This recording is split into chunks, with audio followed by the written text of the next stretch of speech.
Governors in southern Nigeria have demanded that Nigeria's presidency should come to the South in 2023. The governors rose from a meeting in Lagos on Monday where they reviewed the state of the nation, especially the security situation, anti-open grazing law, and in all member states. They also reiterated their demand for state police. Arise News Tokunbo Oyetunji has the details. Less than 2 months after their Asaba declaration, where they announced their resolve to ban open grazing of cattle in their territory, the southern governors are back for another deliberation, this time in Lagos. 11 of the 17 governors of the states that make up southern Nigeria, as well as 4 deputy governors, were in attendance for the meeting that lasted about 4 hours, during which a review of the state of the nation was carried out. The current security situation, amendment of the Constitution, the Petroleum Industry Bill, and the politics of 2023 were some of the key points looked at. The Southern Governors Forum, at the end of its meeting held today, reviewed the situation in the country and focused on the current security situation, constitutional amendments, and petroleum industry bill. Like they did in Asaba, the governors restated their commitment to the unity of Nigeria, but expressed worry over growing insecurity. Though they commended the security forces for their efforts, they again made a case for state police. The forum reviewed the security situation in the country and commended the security operatives for their relentless efforts in restoring security and safety. We commiserate with families and loved ones who have fallen in the line of duty. The forum re-emphasized the need for state police. The governors equally reviewed the key decision taken in Asaba, the ban on open grazing of cattle, and have now set a September deadline for all the concerned states to promulgate laws that will give the decision some legal strength. The forum set a timeline of Wednesday, the 1st of September 2021 for the promulgation of the anti-grazing law in all its member states. Other key decisions taken by the forum at Monday's meeting included the rejection of the ownership structure of the proposed Nigeria National Petroleum Company Limited in the recently passed Petroleum Industry Bill. The forum commends the National Assembly for the progress made in the passage of the PID. The forum, however, rejects in very strong terms the proposed 3% for host community and supports 5% share of the oil revenue to the host communities as recommended by the House of Representatives.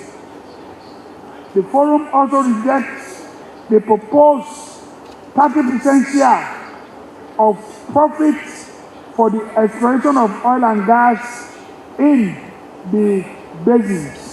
The governors rose from Monday's meeting not unmindful of the reactions that their resolutions will possibly generate, but they are equally convinced that they are key in addressing some of the immediate challenges facing Nigeria and in fostering its unity. Tokunbo Oyetunji, Arise News, Lagos. Right, welcome back. Thank you so much for that report, Tokunbo. Tundu?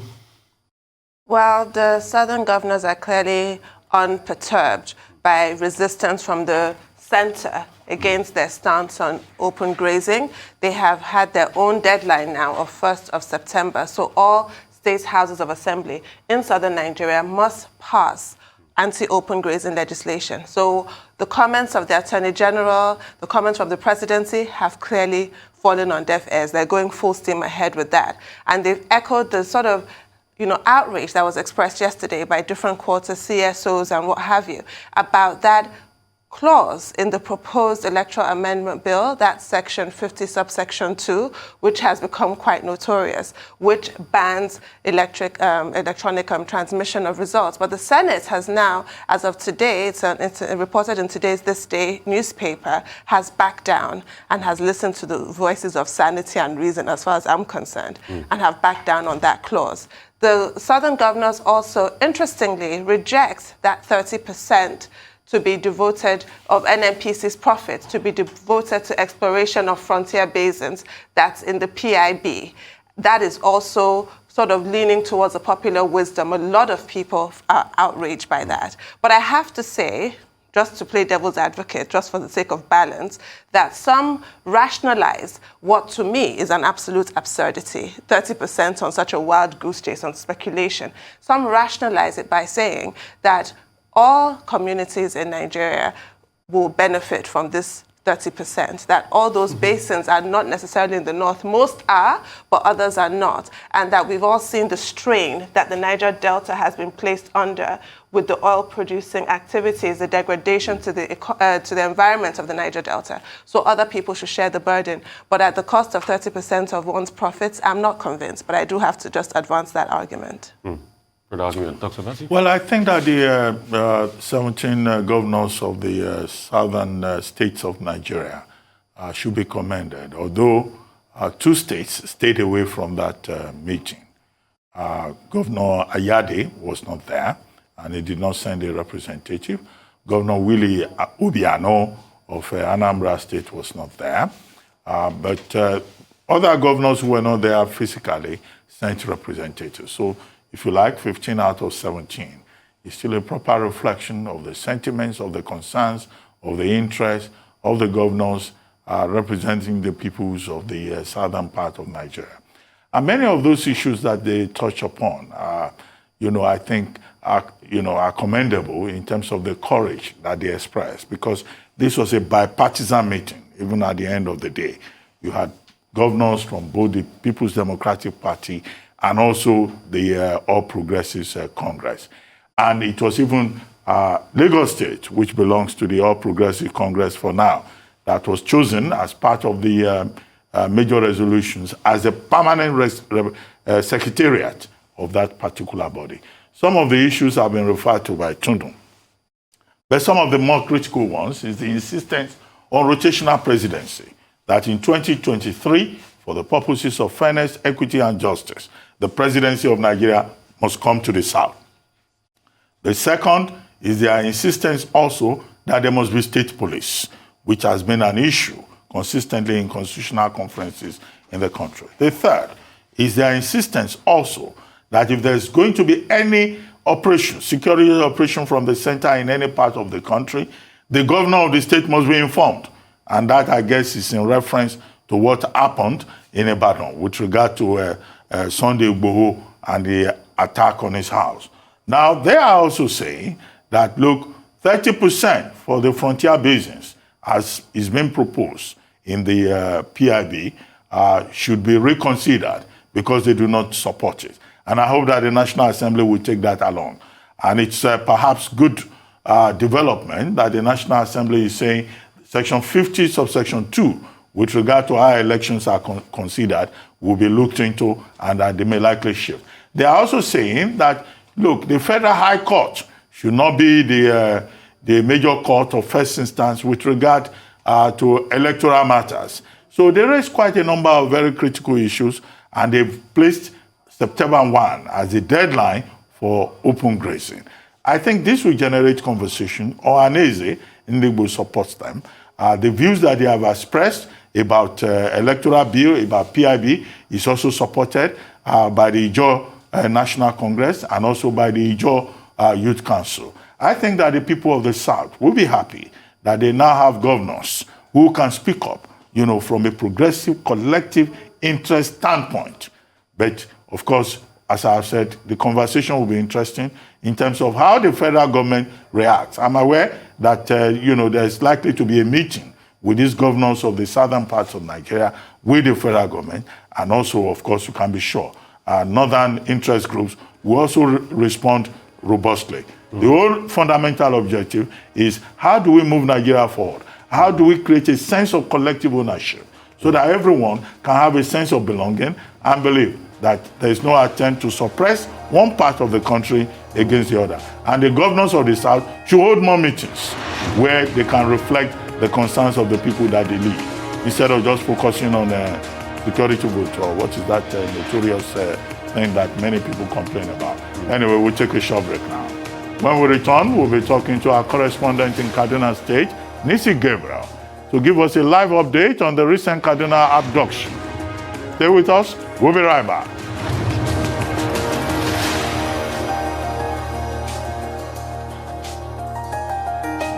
Welcome back to the morning show here on Arise News. Gunmen suspected to be kidnappers in the early hours of Monday invaded Bethel Baptist Secondary School, Maramara, in Chikun local government area of Kaduna State. They kidnapped an unspecified number of students. Eyewitnesses say that the criminals breached the school premises at about 1 a.m. The police have since confirmed that 28 have returned. Our correspondent, Nisi Gabriel, has the details. Good morning, Nisi. Footwears of the kidnapped students. Parents have been left in shock. There's no sight of the children they sent to school to write their final exams. They are angry, sad, and feel helpless by this latest development. 4 of them, they are taken, and we can't say anything. What is the government saying about this thing? Is now Nigeria not safe for anybody to go to school again? Can't we go to school? Can't we go to work? Kaduna said that crime cannot stand for 24 hours before. Now what is happening? They have kidnapped 3 of my children. The time these soldiers and police came here, we were supposed to go after them to save the life of our children. Nobody go there. They are here only to look at people who are blocking, standing on the road. Is anybody holding any weapon? The atmosphere is tense. These are not good times for Kaduna State and the parents of the students that were kidnapped. Many questions are begging for answers. Will they ever get to see their children again, or will their hopes be dashed? Many parents are wondering if they have done wrong by sending their children to school.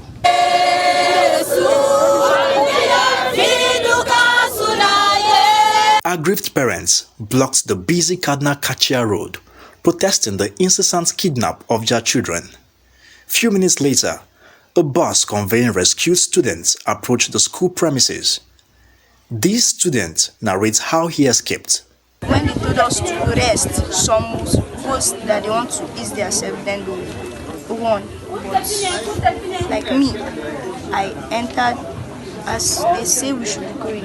I just think that I entered the bush, then I slept there till daybreak before I came. We have recovered 28, and 2, they escaped and went home. And the parents called us and they say they've seen their children. It's a mixed feeling for other parents whose children are still scattered in the bush. It's not easy as a parent anyway. But as a man, I have to stand it. Because if I should lost off, so many people will lost off, I have to put some courage. I'm just pushing courage. Even before, yesterday, they were informed. There was a letter written to their hostel and dropped. They reported this case to the housemaster and he was disputing them. 2 security personnel died in the gun duel with the attackers. 28 of the students escaped and have since reunited with their families. The Kaduna State Police says it is still on a rescue mission and hopes to secure the release of the remaining students sooner rather than later. Nisi Gabriel, Arise News, Kaduna. We're now joined by our correspondent in Kaduna State, Nisi Gabriel. Nisi Gabriel, good morning. Nisi, are you with us? Dr. Abati. Yes, good morning. Well, very sad stories coming out of Kaduna State. This is about the 7th case of abduction between March 2021 and now. But you said the situation in the state is tense. How tense? One of the parents also raised the question, what is the government saying? If you could enlighten us on those 2 issues. What is the government saying and how tense is the situation? Good morning, Dr. Abate. Well, actually, yesterday, the situation was very, very tense.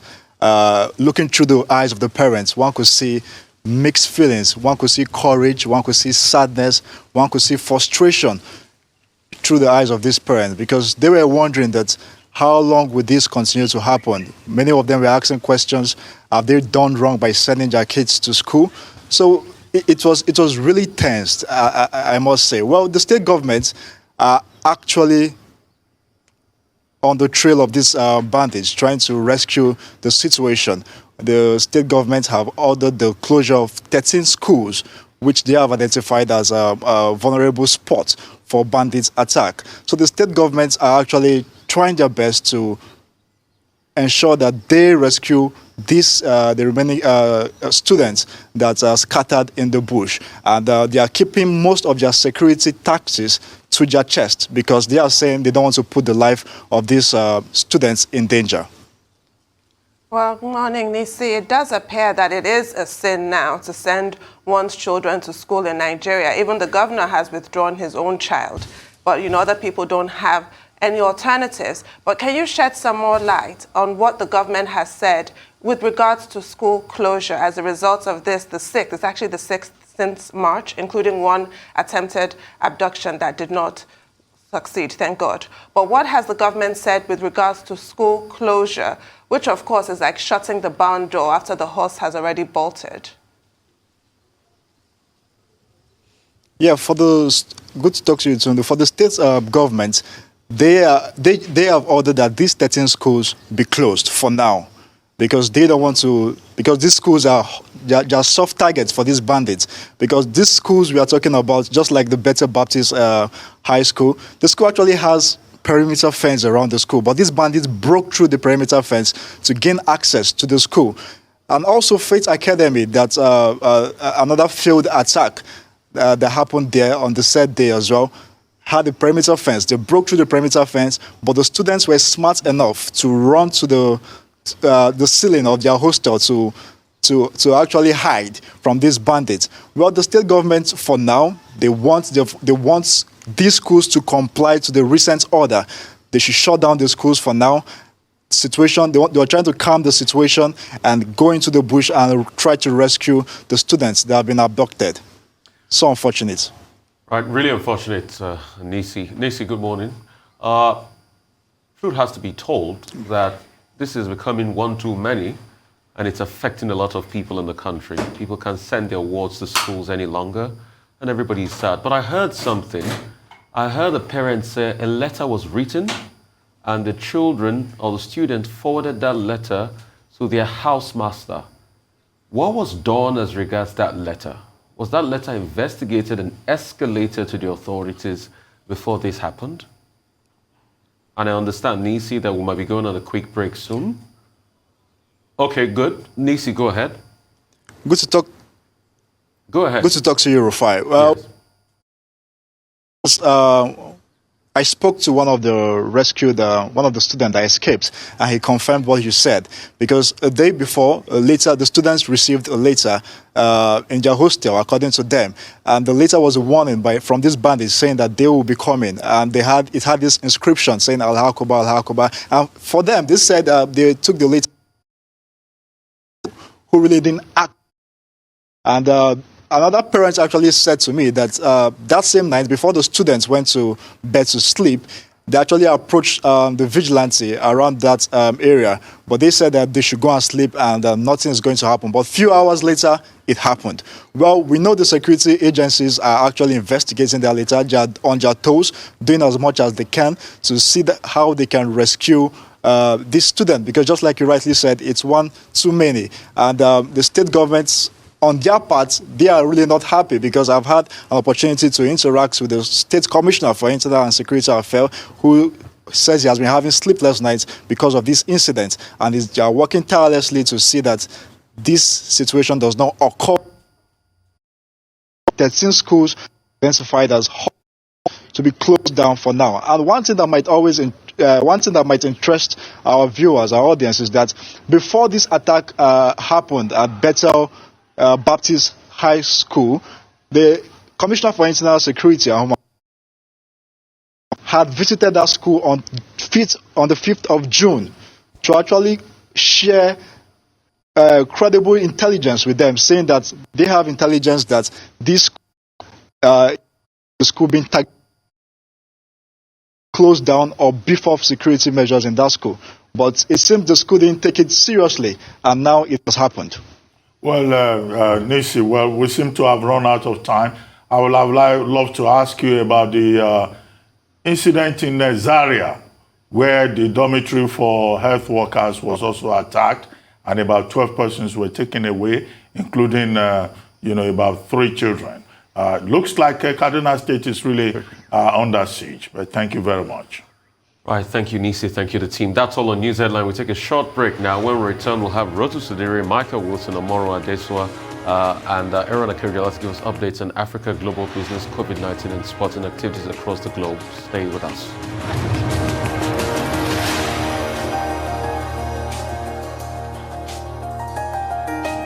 Welcome back to the morning show here on Arise News. We're now going to the UK for a business update. Michael Wilson joins us now from London. Good morning, Mr. Wilson. Good morning. A bit of a search for direction once again, quite honestly, as far as shares are concerned. Some investors reacting to the Australian Central Bank's interest rate decision. But the Nikkei up about a third. Mainland China stocks declined in the afternoon. And oil, I'm sure I don't need to tell you, surged after those OPEC Plus talks reached no conclusion whatsoever. I'll have a bit more detail of that later on. As far as China's concerned, now the China tech crackdown that we noticed with the ride-hailing service Didi on Sunday, this is spreading now. Chinese regulators are opening ordered app stores not to deal with Didi, and Cyberspace Administration of China, that's the internet watchdog, is actually casting further look at data gathering and so on, listing of China companies in Beijing, China companies in New York, actually under threat as a result of this China Pass, as you know, a major security law in June. And it's still working on the detail of that. So let's get back to OPEC then. And we thought there would be some kind of solution yesterday. There wasn't. The talks were abandoned. The group on Friday voted, if you remember, a proposal to return 400,000 barrels a day to the market. It's not enough. United Arab Emirates rejected those proposals. Remember, I was telling you yesterday, they've actually increased their production facilities, so they would like it more. If you remember, OPEC Plus took those historic measures in April 2020 and removed nearly 10 million barrels of a day in production to keep prices up as demand for petroleum products actually plummeted. So Washington is closely monitoring this. It will have an effect, they think, on world recovery. You could sort of expect them to say that. No date has been set for a return to the table. So we wait to see for that. US day ahead now, of course, on holiday for Independence Day holiday yesterday. Relatively flat futures records on Friday. That's the US. They will get back to work. What will the market do? Probably go up just like it normally does. Here in the UK, Prime Minister is urging people to return back to their offices. Freedom Day, July the 19th. It's quite a big gamble, actually. People are looking at this, they're calling it the Great Gamble. It will be it'll be watched by other countries that have social distancing regulations too. In other words, bars can now get slightly more crowded. Social distancing has cut about £400 million from the sector so far. And the UK 250, of course, being biased towards UK economy, rose significantly on that. Here's another China story. This is China's Wing Tech. It's buying. It wants to buy the UK's largest chip producer, Newport Wafer Fab, and it's become. It's through this company called Nexperia, which is actually based in Holland, but it's got China ownerships, and it's all these questions of China security and the rest of it. And security industries are very worried about this. I was talking to you yesterday about private equity taking a very interested look in so-called undervalued UK companies. KKR, the veteran private equity company, has stepped up its chase as a sort of buyout frenzy, really. A record-breaking pursuit of UK companies, 366 since the beginning of the year. You know that there's this business with Morrison's, our fourth largest supermarket, possibly being bought by Fortress. Then Apollo came in. Maybe the original one will come in with another offer too. So everything's going. Big shareholders are actually saying, look, this is sort of good news, but not necessarily, given that the record of private equity actually breaks companies up. Those with very long memories will have read the book called Barbarians at the Gate, all about KKR and its pursuit of RJ Nabisco many, many years ago.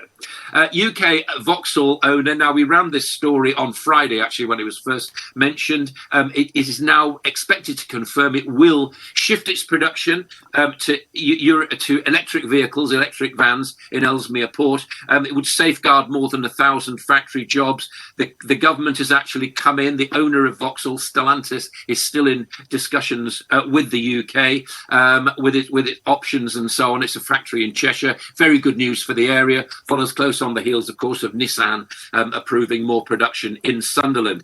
And finally, to oil, really, yes, well, as you'd expect, a surge in the oil price. I've got Brent at about $77.50 this morning, and shares, of course, in Asia Pacific of oil, all companies within the oil space, really, not just the production ones, but the ones further down the line, like Beach Energy, Santos, Inpex, and of course, CNOOC in Hong Kong jumped hugely as a result of that. So all to play for. So what was going to start off as a quiet week has had a bombshell, really, from OPEC. No agreement and no date set on a further meeting, ladies and gentlemen. Very good morning to you. That's your global view. Well, yesterday I asked you to attempt some kind of scenario building about what was likely to happen with the OPEC Plus meeting scheduled for yesterday having been postponed from Friday. Now we have it before us. Now that the UAE has refused to shift, and OPEC Plus will seem to have taken the easy option out, considering the fact that it will not want a situation whereby persons would, decide to leave the association. What are the uncertainties that we face? What are the risks, particularly with the already predicted volatility of, our oil price within the international market? And secondly, about Didi. I wanted to ask you about Didi yesterday. The Cyberspace Administration Agency, CAC of China, is complaining about national security, about data. Does this have anything to do with the United States? And the fact that the clampdown on Didi came just a few days after Didi took the step of listing on the New York Stock Exchange, the biggest listing after Alibaba took the same step in 2014. Let's do oil first. And it was a very difficult call, wasn't it, yesterday, to decide what they would do. You're quite right to put your finger on UAE. We were talking about that. They were the sticking point, really, in the discussions. And yes, as you say, a very easy option, just to walk away from a table and say, OK, we may be talking later. It was clearly a clash of wills between Saudi Arabia and UAE about where it's going. Saudi, of course, being the dominant member of OPEC. Will volatility continue? Yes, it probably will. I'm not an expert on the oil market, but I always think that it's a bit like this, really. If the price goes too high, then, it does actually, oil consuming countries look at this and they shift their attention immediately to alternative technologies, which with the oil price that high become quite viable. And then, of course, we've got shale oil out of action in the United States, as we understand it, because of the recession, the pandemic recession there. But maybe that will come on course again. I think that oil producing companies, which are not in the cartel, the plus of the OPEC Plus, should be very careful about looking at the oil price and trying to manipulate it upwards, because they will find that there is a sticking point, because countries which actually depend on it will eventually balk at paying those kind of prices and will cut off demand themselves. Again, we have often talked, have we not, about this sweet spot between between $60 and $70 a barrel. We're now above that. And I came to you with a forecast a few weeks ago, not from me, but from much better experts in the market, saying they reckon that oil would be $80 a barrel by the end of the year. We are approaching that right now. So I think a lot of volatility to come. I think it unfortunate. I'd love to be able to put a judgment over this. It's really difficult to do at the moment, given that those talks have been abandoned. As far as Didi's concerned, I think I was sort of quite, for once, behind the Chinese authorities. So what they were doing is they're saying, look, they're not clamping down on development. What they're saying is, look, you develop it, then we see how it goes. And I think they're quite right to be worried about data, because data is the new oxygen, isn't it? It's the new money, basically. It's not quite as important as air, but it's getting there. And it is really important that governments actually clamp down on this. Now, what China will do with that data, who knows? I don't live in an autocratic state, so I have no idea. I suspect the worst, but hope for the best, like we all do. But you're absolutely right. I mean, the problem is that the lack of IPOs in New York, there's a big pipeline of stuff following Didi. That may not happen now. I don't know. It depends on investors. It depends on prices and all sorts of things, which we won't know more or less until it happens. But you're absolutely right. It's a formative point, and it's quite a big intervention from the administration in China. Well, thank you, Mr. Wilson. We're now going to be joined by dependable Rotus Adiri for an African business update. Over to you, Rotus. Good morning, Tundu. Good morning, Doctor. Good morning, Rufai. African business updates kind of picks off where you left off with Nise in Kaduna. This is on education. The central bank is looking at collaborating with universities for entrepreneurship. This was relayed to the public by the Central Bank Governor Godwin Emefiele at the 51st convocation of University of Lagos yesterday, and we carried it live. And what it was essentially saying is that graduates essentially need support.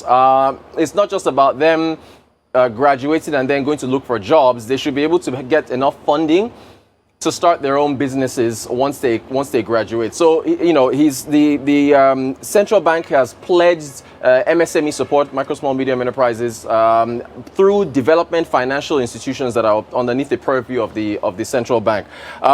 He also said that, look, the support for graduates is here, and he mentioned the number of support schemes that are out there. The Youth Entrepreneurship Development Fund, the MSME Development Fund, Agribusiness Small Medium and Enterprise Development Fund, Creative Industry Financing Initiative, and so on and so forth. So that was essentially his message, is that they need to have a variety of options upon getting out of school. And they said the central bank is going to be writing to a number of universities for them to send applications, if you will, for collaborations on entrepreneurship training. Now, just to leap forward to where we could be and to show you the impact of what universities can have on an ecosystem, I want you to take a look at a video from the World Economic Forum on the WISE Institute. The WISE Institute has developed a mask, a COVID mask, that can test you while you're wearing it, and you get the results in about 90 minutes. The WISE Institute is a cross-collaboration innovation institute under Harvard University.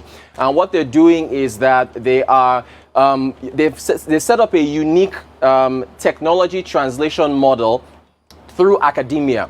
So what it is that they come up with, what their research laboratories come up with at the WISE Institute at Harvard University. They've got a high-level business development team that tests that particular technology to see how commercially viable it is. If it is commercially viable, they then license that particular technology to startups, small businesses within the ecosystem, in order for them to develop. So now that's coming directly from the university itself. I mean, Harvard's endowment fund is what, in the billions, right? So this is funds that will be needed for university level in Nigeria, whereby you've got the central bank providing the funds. You can see what Harvard is doing through the WISE Institute in order to get things going. So as far as innovation, I mean, I know Rufai probably has a lot to say about this. But in terms of innovation and tech, that's the impact that a university can have on not only graduates, but on the wider ecosystem. You can see what they are developing there as far as that mask is concerned, which is directly relevant to what we're going through here with the pandemic. The other style of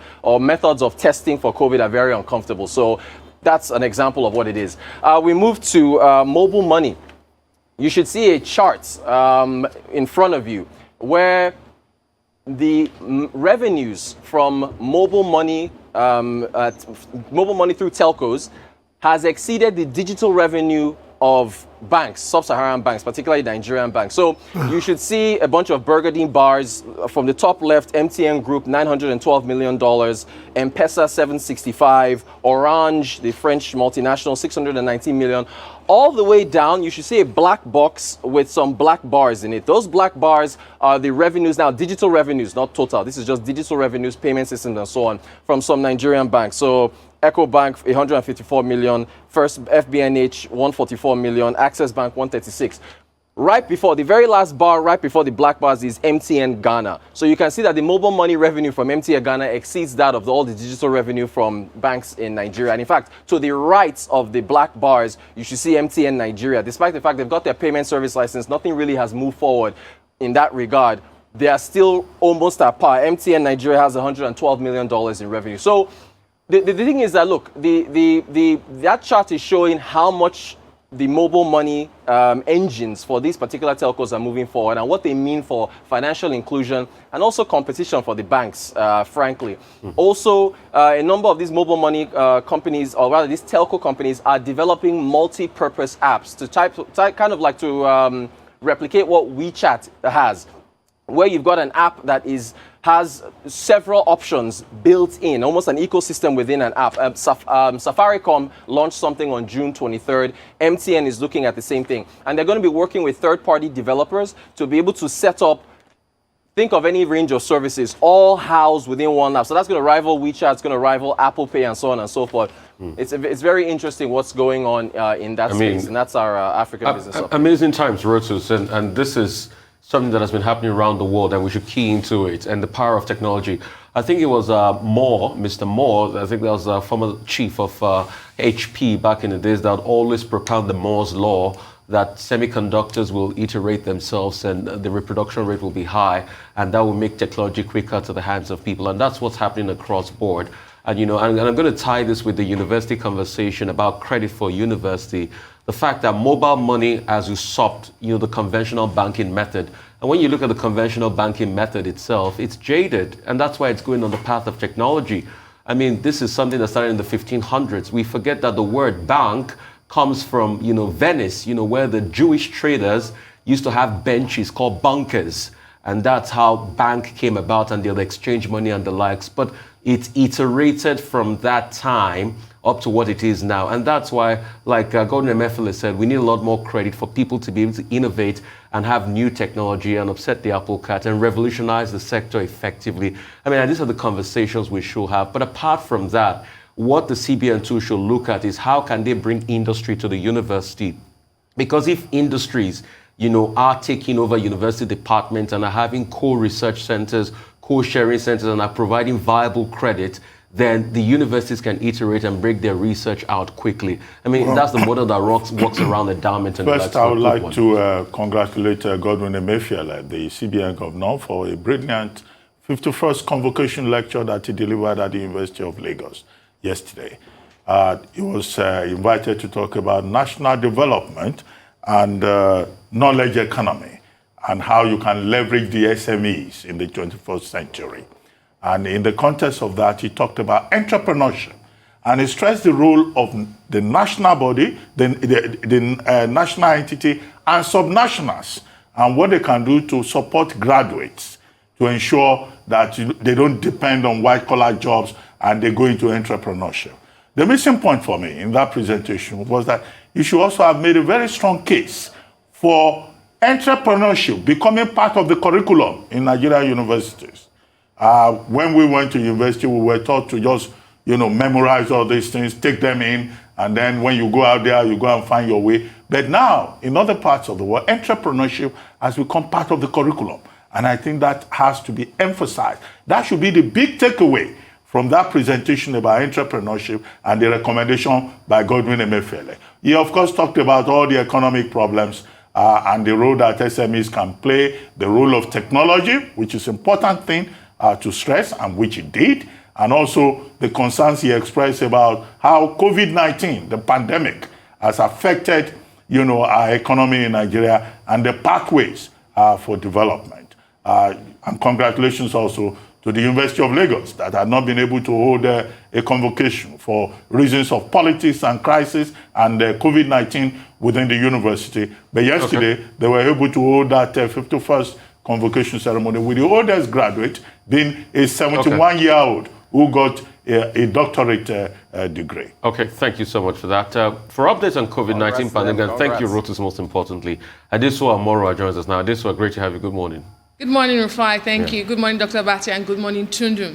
Well, the Delta variant is living up to its description as a highly transmissible variant and a variant of global concern.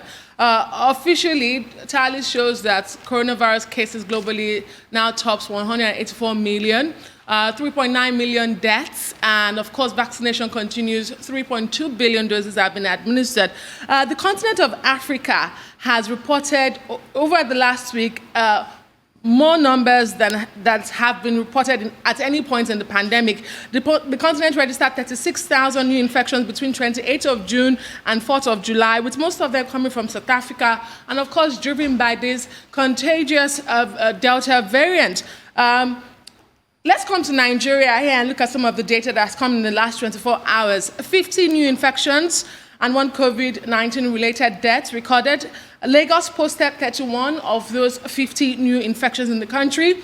More data in from vaccination. Over 1.37 million Nigerians are fully vaccinated against the COVID-19, against the coronavirus after receiving a second jab of the AstraZeneca COVID vaccine available in the country. A reminder that the second dose is key to fighting off the worst of the disease, COVID-19, and of course the virus itself. Away from Nigeria, the WHO is warning governments against easing COVID-19 restrictions too soon, criticizing what it calls a premature rush back to full normality. Several countries are relaxing measures in Europe despite concerns about this highly contagious Delta variant. The WHO says the pandemic isn't over yet, and further waves of infections could arrive later in the year. Now, that warning came on the same day the UK Prime Minister, Boris Johnson, confirmed most COVID-19 restrictions in England would be lifted in 2 weeks. People don't have to wear face masks in most places or maintain social distancing. Now, the Prime Minister admits that this could drive up cases, but he says people would have to learn to live with the virus. The Labour Party leader, Keir Starmer, is having none of this. He criticized the plan and said that some legal measures, such as the requirement to wear masks on public transport, should be kept in place. A final decision on the July 19 date is to be taken next week. To Israel now, where health authorities yesterday reported a decrease in the effectiveness of the Pfizer-BioNTech COVID-19 vaccine in preventing infections and symptomatic illness, but the authorities said it remained highly effective in preventing serious illness. The decline in Israel coincides with the spread of the Delta variant there and the end of social distancing restrictions in the country. Now, according to the data from the Health Ministry, the vaccine effectiveness in preventing both infection and symptomatic disease fell to 64% since June. And at the same time, the vaccine was 93% effective in preventing hospitalization and serious illnesses from the coronavirus. Finally, it is no longer news that African countries are scrambling to get COVID-19 vaccines. However, there are countries on the continent struggling to get the little they have available into arms. In Ivory Coast, health authorities began sending mobile clinics yesterday to markets and other busy areas in the main city of Abidjan in an effort to speed up the vaccination campaign against COVID-19 in the country. Now, they hope to inoculate 1 million people in Abidjan in the next 10 days, targeting some of the frequent places Ivorians go to, especially its vast open-air markets, where most of its 5 million residents shop for food and clothing. I mean, that's the way to go. Take it to the people. And I'm sure we can learn one or two things, from Abidjan when we start our vaccination process all over again, when we get new vaccines, because you need to really get it to the arms of the people. And that's where it's necessary. And that's how you can build herd immunity. And it's really important we do that. Secondly, I've been wanting to talk about this. There's another variant that came out of Peru. People have been looking at it. It's called the Lambda variant. The Lambda variant, a lot of people are looking at it very critically. It's got those traits like the Delta variant. It can move around real quickly. It's evading antibodies and the likes, pre-existing antibodies, I should say. And this has also, bolstered the calls for wholly variant jabs and, working critically as regards them. The scientists are working very hard as regards this. So we should look at that. We should be careful. But of variants every day. In the course of this conversation we are having, more variants have emerged. The WHO did mention that there's a variant emerging from Peru. I think that was 2 weeks ago. Yeah, that's the Lambda variant. But it hasn't been classified yet as a variant of global concern. Okay. But that's the Lambda variant. That's the Peru one. I've expressed on your segment that this, I really worry that we're going to go all the way to Omega before we're done with COVID-19. It's actually ridiculous. I want your thoughts on Boris Johnson's move, which he's been itching to do, we all know. And that sort of answered the question I was asking you. What exactly is the influence of the health minister? Matt Hancock was more cautious. Sajid Javid is not. I think he sort of toes the same line as Boris Johnson. They want life to go back to normal. But what do you think? Because members of the British press seem to be split between now is the time, it's now or never, it's summer, children are on holiday, this is the time to everybody chuck your mask in the bin and just go on as normal. But other people think that he's making a huge gamble. What are your thoughts on that? I think for the coronavirus, it is a huge gamble, Tundum. But like the Prime Minister said, and some scientists have also said in the past, with COVID-19, we may just have to come to live with it as we do with the flu. However, there's a problem with that.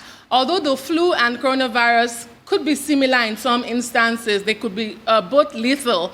But with the asymptomatic nature of COVID-19, more people get infected and it could become serious. So the outcome of COVID-19 could be far worse than that of the flu. So that's where the conversation is. Should we leave it as the flu? But we need to step up measures such as vaccinations. Now we know that the vaccines do break the link between the virus and severe diseases, hospitalizations, and death.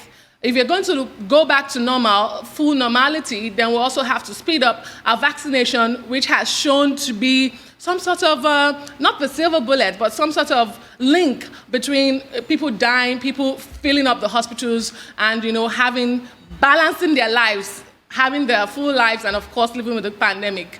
Well, quickly, some very brief comment. The other issues I can take up when a minute comes. Okay. Now, in Cote d'Ivoire, I think there are lessons we can learn from Cote d'Ivoire. Population 27 million. Up to this point, 800,000 doses administered out of 1 million doses that the country got. And now what they're doing is using communication, effective communication, grassroots communication as a strategy. And since they started going to the market, the big market in Abidjan, Ajame market, there's been a very radical improvement. The major problem they face is the same problem that we also face here. Vaccine hesitancy, people not being incentivized enough. But you have seen just using a communication strategy, driving up the population. And this week alone, they intend to vaccinate in Abidjan alone, over 1 million people. Abidjan has a population of 5 million. So are there lessons we can learn from there? Can we also copy what is being done in Abidjan? Because if you expect people to leave their homes, to go on the internet, fill a form, and all of that, so many people will feel that it is cumbersome. If you take it to them, maybe perhaps we'll be able to ramp up the numbers with the expectation, of course, that the promised additional doses that we are expecting will arrive as promised in the month of July. In other words, Nigeria has to just think out of the box and learn in terms of the best practices from other parts of the world. Right. Thank you so much, Adesola.